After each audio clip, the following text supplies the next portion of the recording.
नमस्कार, मैं डॉक्टर सोनाली नाइक। आज हम गजानन महाराज की पोथी का पहला अध्याय पढ़ेंगे। उसके पहले एक मेडिटेशन कर लेते हैं। शांत बैठिए, आंखें बंद कर लीजिए, लंबी और गहरी सांसें लीजिए।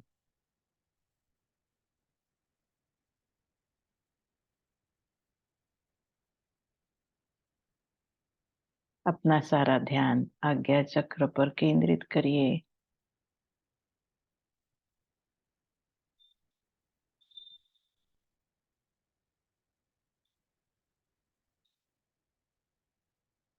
देखिए कि आप एक बहुत शांत और प्रसन्न जगह पर बैठे हैं। समंदर का किनारा है, लहरों की मधुर आवाज आपके कानों पर पहुंच रही है, शीतल पवन बह रही है।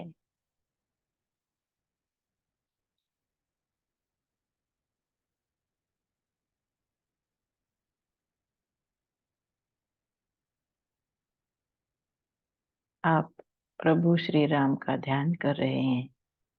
साक्षात प्रभु श्री राम आपके समक्ष खड़े हैं। प्रभु को देखकर आप आनंदित होते हो, पुलकित होते हो, नतमस्तक होते हो। प्रभु ने आपको आशीर्वाद दिया है कि आप शारीरिक रूप से संपूर्ण स्वस्थ हो, मानसिक रूप से संपूर्ण सुदृढ़ हो, ऐहिक रूप से संपूर्ण सफल, सामाजिक रूप से संपूर्ण कार्यरत हो। प्रभु के इस आशीर्वाद को पाकर आप आनंदित होते हो, पुलकित होते हो। प्रभु की शक्ति का कवच आपके इर्द गिर्द सदैव बना रहता है। इस कवच के भीतर आप सदैव सुखी, सदैव स्वस्थ, सदैव सुरक्षित रहते हो। इसी के कारण आपका जीवन विलक्षण माधुर्य, अलौकिक उल्लास, अभूतपूर्व आनंद से भरपूर है। अनुभव कीजिए, धन्यवाद दीजिए। धीरे धीरे आंखें खोलिए। जय गजानन। श्री गणेशाय नमः। जय जय है उदार कीर्ति, जय जय है प्रताप ज्योति, गौरी पुत्र मयूरेश्वर। जय जय है गणपति। कार्यारंभ में स्मरण आपका करते सकल जन, साधु संत सत्पुरुष और सकल विद्वत जन। आपकी कृपा में है शक्ति, विपदाएं हैं भस्म होती। अग्नि के आगे हे भगवान, कपास कभी क्या टिक पाती। अतः आपके चरणों पर वंदन करता हूँ सादर। दास गणों के मुख से रचना पद्य की कीजिए सुंदर। मैं अज्ञानी मंदमती, नहीं काव्य की व्युत्पत्ति। मेरे हृदय में वास कीजिए, होगी अवश्य कार्यपूर्ति। अब आदि माया सरस्वती, ब्रह्म की जो है प्रकृति। ब्रह्म कुमारी शारदा है, कवियों की जो ध्येय मूर्ति। उस जगदम्बा के चरण, उनका करता हूँ स्मरण।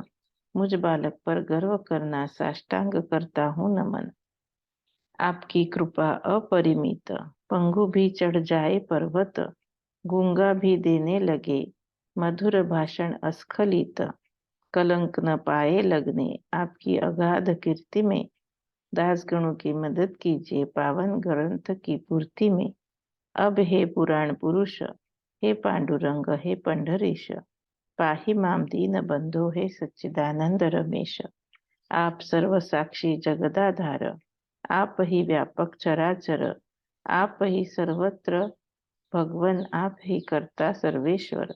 जग जन जनार्दन, एक आप ही परिपूर्ण।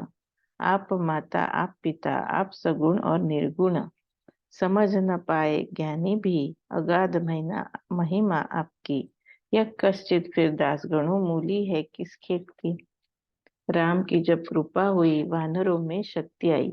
यमुना तट पर गोकुल में गोपी की ताकत बढ़ गई। आपकी कृपा के लिए संपत्ति नहीं चाहिए, आपके चरणों में केवल अनन्य होना चाहिए। हे देव, आपकी यह कीर्ति संत गाते हैं करुणा मूर्ति।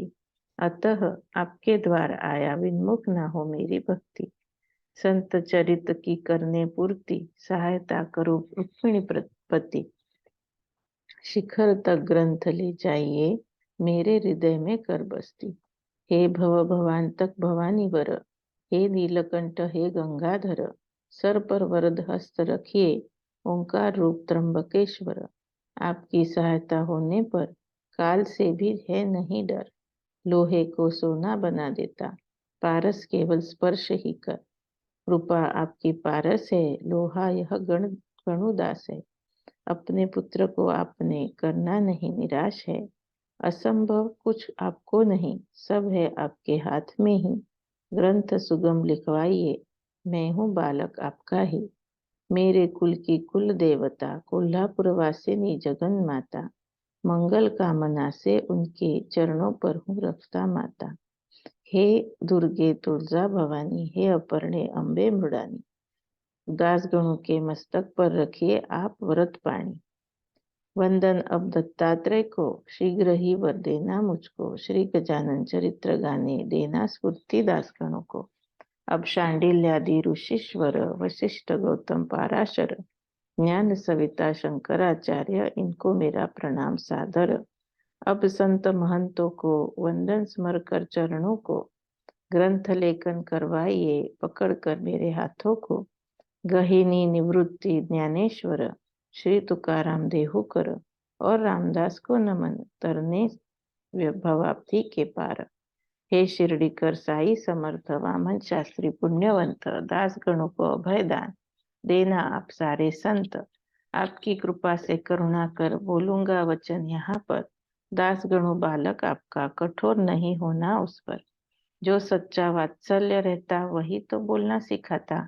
आपका और मेरा भी है पुत्र और माता का नाता। कलम तो है केवल लिखती, उसमें नहीं रहती शक्ति। ग्रंथ लेखन के कार्य में वह तो मात्र साधन बनती। दास गणों तो कलम है बना, आप उसको इसको धारण करना। रसमय ग्रंथ की रचना हेतु आपसे यह नम्र प्रार्थना। अब श्रोता जन सावधान, संत कथा कीजिए श्रवण। स्वयं के कल्याण हेतु एकाग्र अपना कीजिए मन। संत महंत धरती पर चलते बोलते है ईश परमेश्वर।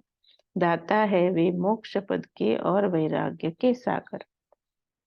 संत तो है सन्निधि की वास्तव में सुंदर मूर्ति। श्रोताओं सुनिए संत है अमूल राशि कल्याण की। संत चरित्र का श्रवण शांति से करो भक्त जन। धोखा कभी किसी को भी देते नहीं संत जन। ईश्वरीय तत्व के ये संत ही मार्गदर्शक है। अमोघ ज्ञान के भी ये संत ही संग्राहक है। संत चरण में जिसकी मति, उसका ऋणी है रुक्मिणीपति। संत चरित्र सुनने हेतु मन को मल से देना मुक्ति। भारतवर्ष में आज तक हो गए हैं संत अनेक, किसी अन्य देश के माथे नहीं ऐसा भाग्य लेख। जम्बूद्वीप यह पुरातन है अतिशय धन्य, सारे सुख समृद्धि का भंडार है असामान्य। इसका उसका है ऐसा कारण, इस भूमि पर संत चरण अनादिकाल से आज तक पढ़ते आए हैं पावन। नारद ध्रुव कयाधु कुमार, उद्धव सुदामा सुभद्रावर, अजात शत्रु धर्मराजा, महाबली अंजनी कुमार। शंकराचार्य जगत गुरु, पदनतों के है कल्पतरु। इसी भू पर प्रकट हुए अध्यात्म विद्या के मेरु। मध्व वल्लभ रामानुज, जिनके ऋणी अधोक्षज, निज सामर्थ्य से रक्षण धर्म का करते थे दिग्गज। नरसिंह मेहता तुलसीदास, कबीर कमाल सूरदास, गौरंग प्रभु के वर्णन में असमर्थ है गणुदास। जिसकी भक्ति का अंत नहीं, राजकन्या वह मीराबाई, विश्व प्राशन कर गए उसके लिए श्री शेषशायी। गोरख मच्चेंद्र जालंधर, जो है योग योगेश्वर, ग्रंथ उनकी लीला का है भवनाथ भक्तिसार। नवनाथ भक्तिसार, प्रबल जिनकी हरि भक्ति, जिन पर थे प्रसन्न श्रीपति। वे जनी कान्हो संत सखु, नामा नरहरि सन्मति। चोखा सावता कुर्मदास, दामाजी पंत पुण्य पुरुष, जिनके कारण बेदर में हरि ने लिया महारवेश। मुकुंदराज जनार्दन, बोधला निपट निरंजन, महीपति ने पूर्व में किया इनके चरित्र का गायन। सकल चरित्र नामावली देना यहाँ न है जरूरी। भक्ति विजय भक्तमाला के पठन की विनती प्रेम भरी। तत्पश्चात जो संत आए जिनके चरित्र मैंने गाए, वे तीनों ग्रंथ पढ़िए ताकि आप समझ पाए। उन संतों के ही स्तर के है श्री गजानन शेगांव के। चमत्कार लोकोत्तर है इस अवतारी पुरुष के। पूर्व में जो मैंने गाए संत चरित्र जो बताए, सारांश रूप में ही 3 ग्रंथों में वर्णित किए। श्री गजानन की महिमा सविस्तर चाहूं कहना, मेरे सौभाग्य में लिखा है चरित्र का, महाराज का चरित्र लिखना। अकोट के सानिध्य का संत सर्वप्रथम था लिया देख, वही क्यों पीछे रह गया कारण सुनिए विचारवंत। पूरी माला पिरो लेते, अंत में मेरुमणि जोड़ते, अतः इस चरित्र की रचना रह गई पीछे। शेगांव नाम का वराड़ में ग्राम खामगांव तहसील में चारों ओर प्रख्यात है व्यापार के संबंध में। छोटा है तो क्या हुआ, वैभव से संपन्न हुआ, साधु के कारण नाम इसका त्रिलोक में अमर हुआ। शेगांव सरोवर के अंदर गजानन कमल खिला सुंदर, जिसकी सुगंध फैल गई अखिल ब्रह्मांड के अंदर। शेगांव की खदान का हीरा गजानन नाम का, अल्पमति में वर्णन अब करना चाहता हूँ उसका। अब गजानन चरित्र सुनिए, उनके चरणों में प्रेम रखिए, उद्धार अवश्य होगा आपका, बात कदापि न भूलिए। श्री गजानन कृष्ण घन, मयूर आप हो श्रोते जन, चरित्र नीर बरसने पर नाच उठेगा आपका मन। भगवान ही है निशंक शेगांव के नागरिक, भाग्यवान ही है निशंक शेगांव के नागरिक, तभी तो उन्हें प्राप्त हुआ गजानन रूप माणिक। संचय अगर हो पुण्य का, होता लाभ संत चरण का, संत श्रेष्ठ है भगवान से इसमें नहीं रखना शंका। आकर पंढरपुर में रामचंद्र पाटिल ने मुझसे की थी प्रार्थना कार्तिक के वारी में। मेरे मन में भी इच्छा थी गजानन चरित गाने की, लेकिन इस कार्य की जुगत नहीं लग रही थी। पूर्ति अवश्य होनी थी मेरी इस इच्छा की, अतः महाराज ने रामचंद्र की यहाँ पर थी योजना की। संत क्या क्या सोचते हम नहीं समझ पाते, श्री गजानन तो संतों के चूड़ामणि है माने जाते। इस महान पुरुष का ठौर ठिकाना नहीं पता, उनकी जाति का इतिहास कोई भी नहीं जानता। जैसे ब्रह्मा का उद्गम जानते नहीं कोई भी जन, तेज देख उस ब्रह्म का तर्क लगाता है मन। जो है हीरा तेजमान पूर्णतया प्रकाशमान, शोभा उसकी देख कर तल्लीन होते हैं विद्वान। खादान है कौन सी वहां उस हीरे की, आवश्यकता नहीं होती ऐसा कुछ सोचने की। अपनी तरुणावस्था में गजानन आए शेगांव में, माघ वद्य सप्तमी को शके 1800 में। कई लोग कहते ऐसे रामदास स्वामी के स्थल से, इस स्थल को महाराज आए हैं सज्जनगढ़ से। यद्यपि इसका भी कहीं ठोस सबूत है नहीं, लेकिन उनका तर्क कुछ निरर्थक होगा नहीं। लोग सारे भ्रष्ट हुए, अतः उन्हें कष्ट हुए, लगता है उनके लिए ही महाराज अवतरित हुए। जग का करने को उद्धार, महाराज रूप में गजानन रूप में अवतार लेकर पुनः भू पर आए। रामदास समर्थ जगदाधार, किसी कलेवर के अंदर योगी लेता है प्रवेश कर। ऐसे कितने ही चमत्कार जगत गुरु ने दिखाए कर। गोरख कूड़े करकट में, कनीफा गजकर्ण में, चांगदेव नारायण दह में, बिना योनि के ही जन्मे। अवश्य हुआ यहाँ पर वैसा ही कुछ चमत्कार। महाराज की ज्ञात था महाराज को ज्ञात था योग का हर एक प्रकार। उनकी लीलाएं पढ़ने से समझोगे भली प्रकार से, योग की महिमा अगाध है अन्य सारे साधनों से। शेगांव में माघ मास में वद्य सप्तमी के दिन में उदित हुआ यह ज्ञान सूर्य, पदनतों को उद्धरणी। उस समय की सम्यक कथा आपको मैं कथन करता। एक भाविक सज्जन थे, देवीदास नाम था जिनका। देवीदास सदगृहस्थ थे, पातुरकर के वंशज थे। माध्यन दिन जिनकी शाखा मठ के वे अधिपति थे। उनके एक पुत्र की उस दिन ऋतु शांति थी, इस कारण भोजन की तैयारियां चल रही थी। जूठी पत्तलें रास्ते पर फेंक दी थी इधर उधर।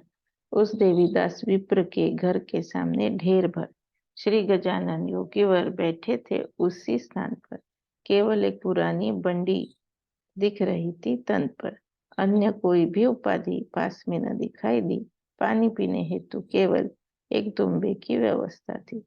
कच्ची चिलम हाथ में बनाई थी जो स्वयं उन्होंने जो नहीं सेकी गई थी किसी कुमार की भट्टी में। दृष्टि केंद्रित नासाग्र पर शांति छाई थी मुद्रा पर। प्रातः काल के बालर विषम तपोबलता शरीर पर। मूर्ति पूरी दिगंबर भाव नहीं था आप पर। रुचि अरुचि दोनों उनसे कोसों हो गई थी दूर। ऐसे थे योगी गुरुवर ढूंढ रहे कुछ पत्तल पर अपनी ही लीला में मग्न बैठ गए थे रास्ते पर। चावल का दाना देखते शीघ्र मुंह में डाल लेते। अन्न ही परब्रह्म है यह संदेश सभी को थे देते। श्रुति में यह कहा है अन्न ही तो ब्रह्म है। अन्नम ब्रह्मेति ऐसी उक्ति उपनिषदों में भी है। इसी का दृष्टांत देने दानव दाना लगे उठाने। पर असामान्य जन कहाँ भावार्थ को लगे समझने।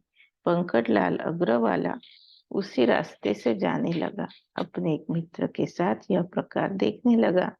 कुलकर्णी दामोदर पंत सज्जन मित्र विचारवंत यह प्रकार देखने लगा। नजर से आश्चर्य युक्त देखकर अजीब सी चर्चा करे दोनों ऐसी।